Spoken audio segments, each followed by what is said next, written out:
नमस्कार, स्वागत है आपका एक नई वीडियो में। क्या मैडम मोइत्रा के ऊपर अब जांच एजेंसियां अपनी कार्रवाई शुरू कर देंगी? क्या उनकी पार्लियामेंट की सदस्यता जाएगी? और क्या एनआईए भी उनके ऊपर शिकंजा कस सकती है? ये सभी सवाल हैं जो कि अब उठने लगे हैं। मैडम मोइत्रा जो है, इनकी कारस्तानी के ऊपर मैंने एक पहले भी वीडियो बनाया था, लेकिन उसके ऊपर कुछ और अपडेट्स आ चुके हैं। जो मोटी-मोटी कहानी थी वो मैंने आपके साथ शेयर की थी, लेकिन इन 2 दिनों के अंदर-अंदर ऐसा भांडा फूटा है कि मैडम मोइत्रा और ये लेफ्ट लिबरल गैंग ये पूरा सत्ते में है। जैसे कि मैंने आपको पिछली वीडियो में बताया था कि ये इनके ऊपर एक आरोप लगा था, जो कि एक बीजेपी के सांसद निशिकांत दुबे ने पार्लियामेंट के अंदर इनके ऊपर खड़ा किया था सवाल कि ये मैडम जो है ये कैश फॉर क्वेरी पैसे लेकर के पार्लियामेंट के अंदर सवाल पूछ रही थी। एक बिजनेसमैन से पैसे ले रही थी दूसरे बिजनेसमैन के ऊपर अटैक करने के लिए। ये भारत की संसद के अंदर ये काम, ये धंधा, ये चल रहा था। इसके बारे में उन्होंने कंप्लेंट करी थी पार्लियामेंट के अंदर। तब बाद में थोड़ा पता चला कि इनके किसी के साथ रिश्ते थे और वो जो है लॉयर हैं और वो इनके साथ इनके घर पे ही रहते थे। उस लॉयर ने मैडम मोइत्रा की सारी कहानी सबके सामने रख दी है। जैसा कि मैंने आपको बताया था, एक कुत्ते को लेकर के उन दोनों के बीच में झगड़ा शुरू हुआ था। कुत्ते की पोज़ेशन कौन रखेगा, इसके ऊपर लड़ाई चल रही थी। वो कहता है कि ये कुत्ता जो है उसका है और मैडम ने उसको चोरी कर रखा है और इस बात से बात आगे बढ़ी। उसके बाद मैडम की कुछ फ़ोटोएँ आ गई कांग्रेस के एक बड़े नेता के साथ। थोड़ी-सी पर्सनल टाइप की फ़ोटोएँ थी, शराब का सेवन करते हुए, सिगार पीते हुए, एक अलग टाइप के कपड़ों में मैडम जो थी, वो कांग्रेस के एक बड़े नेता के साथ पार्टी शायद कर रही थी रात को और उसकी फ़ोटोएँ सामने आ गई। तो ऐसा लगा कि शायद मैडम के ही दोस्त ने गुस्से में आकर के ये सारा कुछ किया है। लेकिन अब मैडम के दोस्त से कहानी आगे बढ़ चुकी है। अब जो बिज़नेसमैन इनको पैसे खिला रहा था, उसने ही चिट्ठी लिख कर के सारा कुछ खुलासा कर दिया है। वो तो एफ़िडेविट पे सब कुछ दे रहा है। वो तो ये बता रहा है कि ये जो सारी कहानी है, वो सुन लो मेरे से और सुन लो इनकी असलियत। चलिए, मैं आपको जल्दी से जल्दी वो चिट्ठी दिखाता हूँ। देखिए, सबसे पहले जो है इन्होंने जो चिट्ठी लिखी है, ये लिख रहे हैं यहाँ से, अपने पासपोर्ट नंबर दिया है, ये इनका नाम है दर्शन हीरानंदानी। ये वही बिज़नेसमैन है जिनके ऊपर आरोप लगा हुआ है कि इनसे पैसे लेकर के ये अदानी पे सवाल उठा रही थी पार्लियामेंट के अंदर। अब ये कह रहा है कि ये मेरा पासपोर्ट नंबर है, ये दुबई में रहने वाले हैं। इन्होंने सारी कहानी लिखी है, इन्होंने उस बंदे का, उस लॉयर का नाम भी लिखा है, जो कि शायद मैडम का दोस्त था और उसने आकर के ये खुलासे किए हैं। ठीक है जी? कि ये उसके लेटर के ऊपर मैं ये बातें लिख रहा हूँ कि जो खुलासे हुए मैं उसके ऊपर बात करना चाहता हूँ। उसने ये बताया है कि मैं इस मैडम से मिला था बंगाल ग्लोबल बिज़नेस समिट 2017 में और ये मैडम मुझे थोड़ी नॉलेजेबल लगी।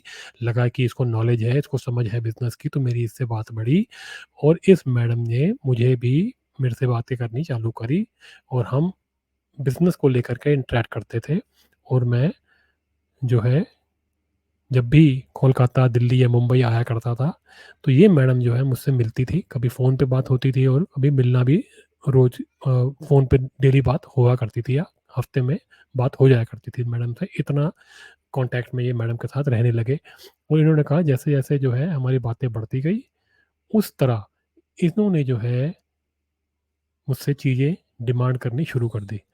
तो ये बता रहे हैं आगे कि मैडम जब भी कुछ माँगती थी, वो कहती थी मुझे इमीडिएटली अभी के अभी चाहिए, सब कुछ छोड़ के अभी के अभी ये काम करो।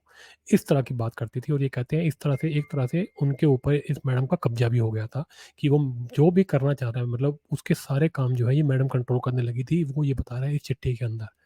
उसके बाद ये लिख रहा है कि ये लोकसभा की एमपी बनी थी कृष्णानगर वेस्ट बंगाल से 2019 मई के अंदर और ये उनके लिए काफ़ी इम्पोर्टेंट था, उनके पर्सनली उनके करियर के लिए। वो ये कह रहे हैं कि ये जो है उनको ये वो बताया करती थी इनको कि उनको राज्यसभा की सीट 2 बार मिली है, पहले ऑफ़र हुई है लेकिन इन्होंने मना कर दी क्योंकि इनका जो इंटरेस्ट था वो था लोकसभा में। लेकिन ये राज्यसभा के लिए बाद में सेटल हो गई और इनको एक घर मिला उसकी वजह से 9 बी टेलीग्राफ लेन।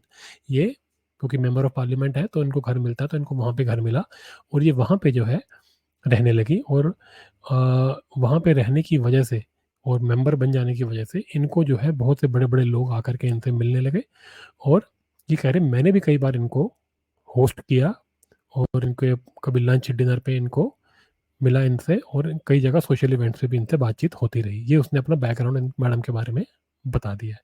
अब इससे आगे जो है कहानी वो अब और इंटरेस्टिंग हो जाती है। अब ये देखिए इसने आगे क्या लिखा है। इसमें आगे लिखा है कि ये बड़ी एम्बिशियस है और ये अपना नाम करना चाहती हैं बहुत जल्दी।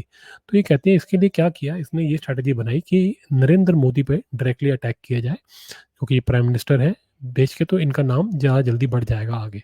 तो इन्होंने कहा लेकिन क्योंकि प्रॉब्लम ये थी कि नरेंद्र मोदी की इमेज बहुत अच्छी है, उनकी रेपुटेशन बहुत अच्छी है, तो इन्होंने कहा कि ऐसा करते हैं कि अदानी पे अटैक करते हैं, और अदानी और मोदी क्योंकि दोनों गुजरात से आते हैं तो मोदी के ऊपर भी इल्ज़ाम लग जाएगा। डायरेक्ट मोदी के ऊपर अटैक करेंगे तो कोई फ़ायदा नहीं होगा। ये इनकी स्ट्रैटेजी थी। तो इसीलिए ये पार्लियामेंट के अंदर जो है अदानी के ऊपर ये अटैक किया करती थी। ठीक है जी? और ये आगे लिखती हैं कि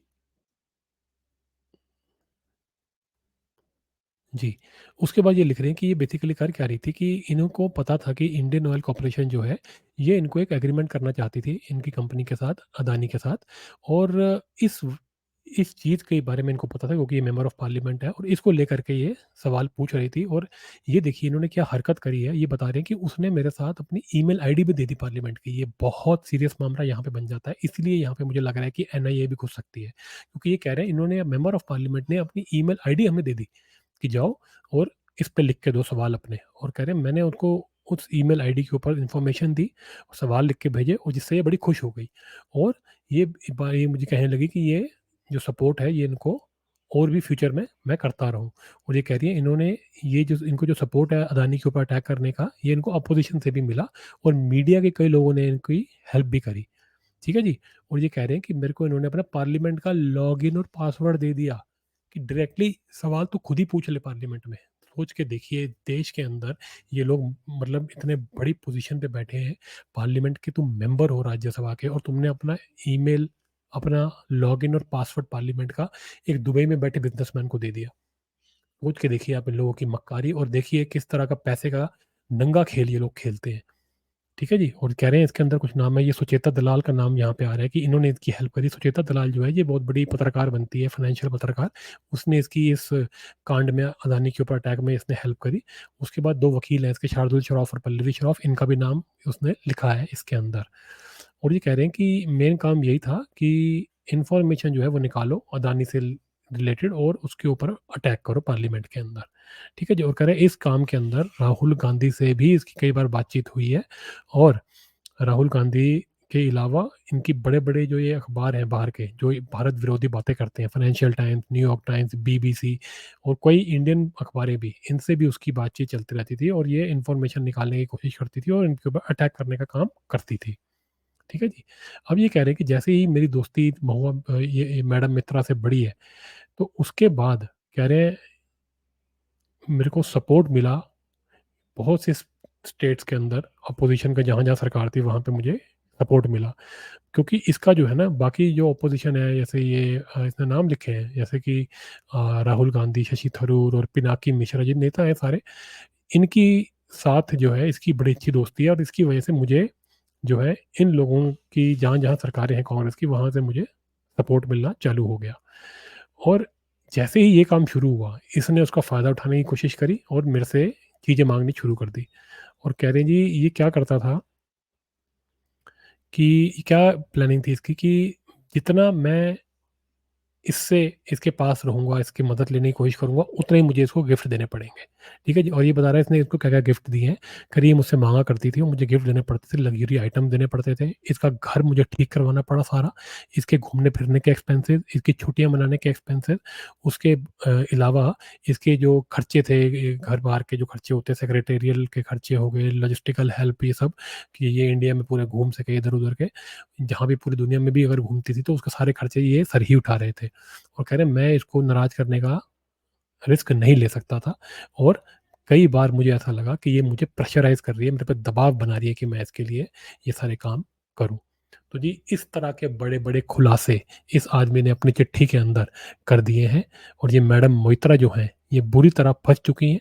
और अब ऐसा लग रहा है कि जितना भी ये आग उगलती थी पार्लियामेंट के अंदर, ये सब पैसे लेकर के करती थी, और इतनी ज़्यादा ये कॉम्प्रोमाइज़्ड हो गई हैं कि ये किसी को भी अपने पार्लियामेंट की डिटेल, अपने लॉगिन पासवर्ड दे सकते हैं और कोई भी आकर के इंडियन पार्लियामेंट के अंदर सवाल पूछ सकता है। खुला खेल फ़र्रुखाबादी कर दिया इन्होंने, पैसा खिलाओ, कुछ भी कराओ। इस तरह की इन्होंने दुकान जो है पार्लियामेंट के अंदर खोल रखी थी। अय्याशी की बातें सारी सामने आ रही हैं, पहले फ़ोटोएँ बाहर आई, फिर इनका जो एक दोस्त था उसने अपनी पर्सनल बातें सारी सामने कर दी, उसके बाद अब ये लेटर आ गया है। तो अब ऐसा लग रहा है कि इनके ऊपर जाँच हो सकती है, पार्लियामेंट से इनको निष्कासित किया जा सकता है और जाँच में और भी ये बात पता लगाने की कोशिश की जा सकती है कि क्या इन्होंने इसके अलावा और भी कई लोगों के साथ मिलके कोई इस तरह की खालिस्तानी तो नहीं करी है? पता नहीं इन्होंने क्या-क्या सीक्रेट्स बाहर निकाल दिए हैं इस देश के बारे में और किस-किस के खिलाफ इन्होंने षड्यंत्र किए हैं। और ये भी एक शक उठ रहा है कि क्या जो बाकी नेता हैं, जो कि रोज़ अदानी पे अटैक करते हैं, क्या वो भी इस तरह के कामों में जुटे हुए थे बाहर से पैसे खा कर के? क्योंकि ये शक तो होता है कि ये बाहर से पैसे खा कर के देश के अंदर जो है उपद्रव मचाने की कोशिश करते हैं और अदानी जो है पिछले 6 महीने से इन लोगों के टारगेट पे हैं, चाहे वो दूसरे पार्टी के बड़े नेता हों या ये खुद मैडम मोइत्रा हों, ये सब अदानी पे अटैक करते हैं। तो इन बड़े-बड़े नेताओं के चिट्ठी में नाम भी हैं। तो अब ये सब शक उठ रहे हैं कि ये क्या सब बाहर से पैसा खा करके इंडिया के अंदर ये परेशानियाँ क्रिएट करते हैं, यहाँ के बिज़नेसमैन को तंग करते हैं, यहाँ की सरकार को तंग करते हैं ताकि इंडिया जो है, वो जिस तरह की ग्रोथ वो इस समय देख रहा है और जिस तरह की इकॉनमी वो आने वाले समय में बनता जा रहा है, वो ना हो और इंडिया जो है, वो ऐसे ग्रो ना करे। तो क्या इस तरह के षड्यंत्र में ये लोग लगे हुए हैं? अगर ये है, तो ये तो बिल्कुल देश विरोधी काम है और देश विरोधी कामों के अंदर एनआईए का घुसना अनिवार्य हो जाता है। तो क्या ये जो नेता हैं बड़े-बड़े इंक्लूडिंग मैडम मोइत्रा, क्या इनके ऊपर एनआईए की जाँच होगी? अगर ये होती हैं तो मैं आपको बता दूँ इसके अंदर बहुत ही सीरियस कार्रवाई हो सकती है और इनको बहुत बड़ी-बड़ी सज़ाएँ हो सकती हैं। क्योंकि देश के खिलाफ द्रोह यानी कि देशद्रोह जो होता है, उसका बड़ा सख्त कानून है और बड़े ही सख्त पनिशमेंट्स हैं उसके अंदर। तो अब ये बहुत बड़े मामले में फँस गई हैं मैडम मोइत्रा। अब पता नहीं ये अपने साथ-साथ औरों को भी ना ले डूबे। तो अब देखते हैं आगे क्या होता है। हमें सरकार से ये उम्मीद करनी चाहिए कि वो जल्दी से जल्दी इसकी जाँच करें और पता लगाएँ कि कौन-कौन है ये भेदी जो बैठे हैं देश को अंदर से। ये एक तरह से घुन का काम कर रहे हैं जो इस देश को अंदर से खोखला करके ख़त्म कर देना चाहते हैं। तो चलिए, अगर आपको ये वीडियो अच्छा लगे तो इसको लाइक, शेयर और सब्सक्राइब करें और अपने विचार कमेंट सेक्शन में नीचे ज़रूर दें। मैं मिलता हूँ आपसे अगली वीडियो में।